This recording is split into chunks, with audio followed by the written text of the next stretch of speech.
Now, we all know that Novak is respected for his honesty, but time and time again, the media has pushed this man way too far.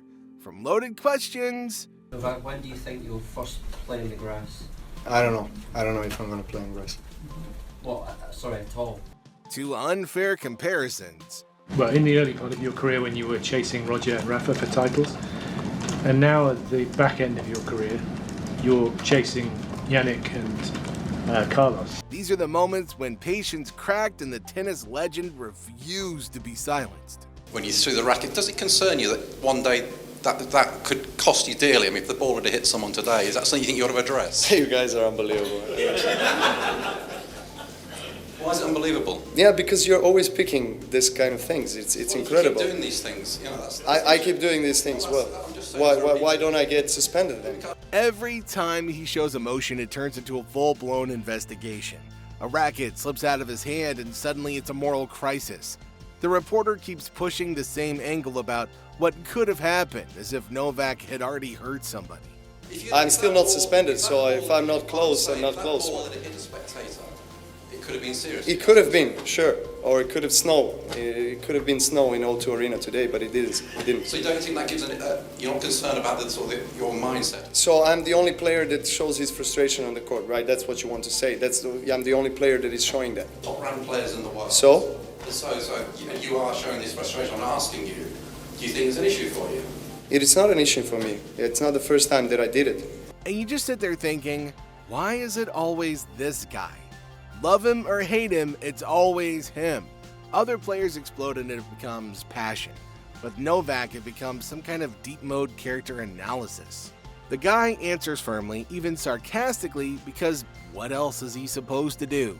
He wasn't suspended, nobody got hurt, yet he's still got to defend his right to feel like a human. Do you have any physical issues going into this match, or were there things that crept up during the match? Yeah, just a couple of things, but nothing major really. I don't want to talk about that.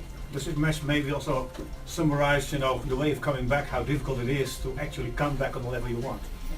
So many ups and downs. It is difficult. Many things in life are difficult.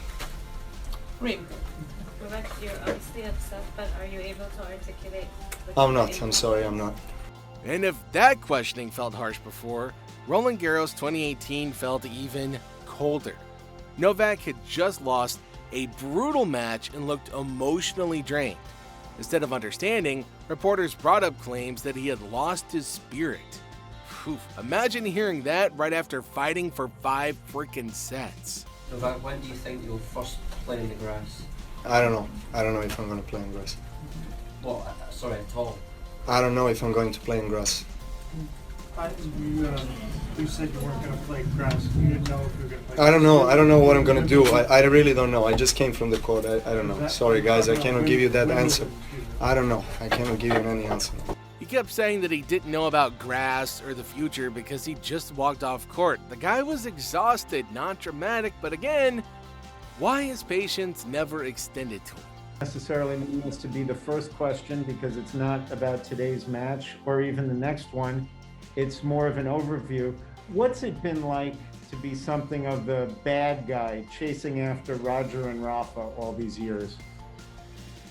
I don't consider myself a bad guy, but I mean, it's your opinion. But I'm not chasing anybody. I'm making my own path and my own journey. And now, just when you think that he might get a little bit of moment of respect, Wimbledon 2021 proves that it's never that simple.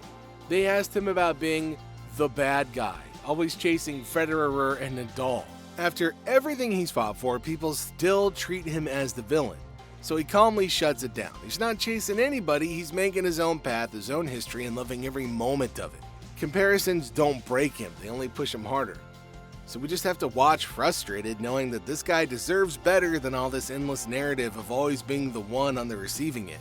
Novak, your post-match reaction, speaking about some members of the crowd being disrespectful. On reflection, how do you feel now? same. You're a 7-time champion here.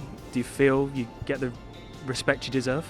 After years of being scrutinized, 2024 showed that it might just never stop. During a BBC post-match interview, Novak tried to be patient with the interviewer, who kept on asking repeated questions about the crowd, which he had previously addressed instead of his tennis. He thanked the respectful fans and explained that when some cross the line, he reacts. How do you feel your mindset is when there is some disrespect from the crowd? Does it help you play better? Do you have any other questions other than the crowd? Or, Oh, I mean, are you focused only on that, or any questions about the match or something like that, or is it solely focused on that? Well, your immediate reaction after was Well, I mean, this is the about the third crowd. question already. I mean, I said what I have to say. I mean, maybe we can speak about it. So with Alex de Minaur up Yeah. next, Yeah, I look forward to it. It's going to be a tough one. he's going to be Thanks. popular here. Yeah. But the journalist just kept on pressing, ignoring the match itself. Frustration finally won, as it would for any normal human.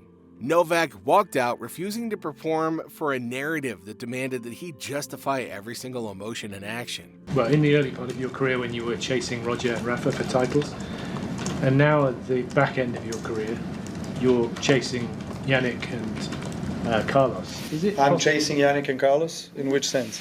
in terms of winning Grand Slam titles just right now? So I'm always the chaser and I'm never being chased. In the meantime, you won 24 Grand Slams. But I'm saying Thanks, it's worth. It's like that time he was grilled about being the bad guy at Wimbledon. Novak faced the same frustration after the Musetti match. Reporters asked about chasing younger players like Yannick and Carlos instead of his own performance. He stopped, visibly irritated, calling the question disrespectful. Is it possible to compare the way you felt initially when you were chasing Roger and Rafa with now when Yannick and Carlos have split the last 8 slams? Well, I find it a little bit disrespectful that you kind of miss out on what happened in between, where the times when I started chasing, as you say, Rafa and Roger, and now that I'm chasing Carlos and Yannick, and there's probably about 15-year period in between where I was dominating the Grand Slams. He reminded them of the 15 years of dominance in between, that he's not chasing anybody, and the comparisons erase everything that he's achieved. Once more, the guy's gotta defend himself while staying calm. He's forced to answer a narrative instead of the match that he just played. Here to the player council meeting where there's the vote for the board. Yeah. And I'm curious whether you've made your mind up or not on who you're voting for. I'm No, not asking that, but what I was going to say, whether you have or not. Yeah.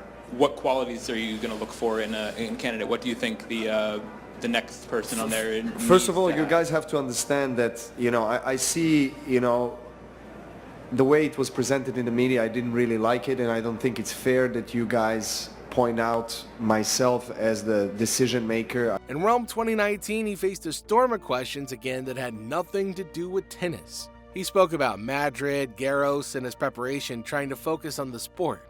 Instead, the reporter kept twisting the conversation toward player council politics, making it sound like every decision rested on Novak alone.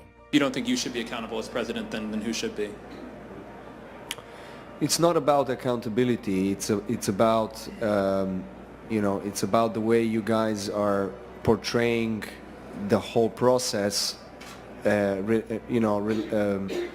of putting all the weight on one guy. You know what I mean? I am a president of council, but then we are not voting. If you know the system and the structure, the board votes. Well, to his credit, he calmly explained the process, pushed back against the unfair pressure, and called out the disrespect. For 9 minutes, he stood firm, refusing to be made the villain while the narrative tried to define him again. Crowd in particular seemed very into this match, and obviously Holger had lots of support. You seem to enjoy your interaction with them as well? Well, to all the fans that have respect and that stayed here tonight, thank you very much from the bottom of my heart. I appreciate it. And to all those people that have chosen to disrespect the player, in this case me, have a good night. Finally, for our list today, Novak faced the crowd and the questions with the calm of a champ. But we all know why he earns that disrespect. Deep down, it's because he's not afraid to speak his mind. At Wimbledon 2024, after beating Holger Rune, he called out those who booed, refused to cave under pressure, and focused on the fans who respect the sport. He stays composed, honest, and showed us why he's still a GOAT. As always, thanks for watching. Don't forget to like and subscribe, and let us know your favorite moment in the comments section down below, and stick around for more tennis videos.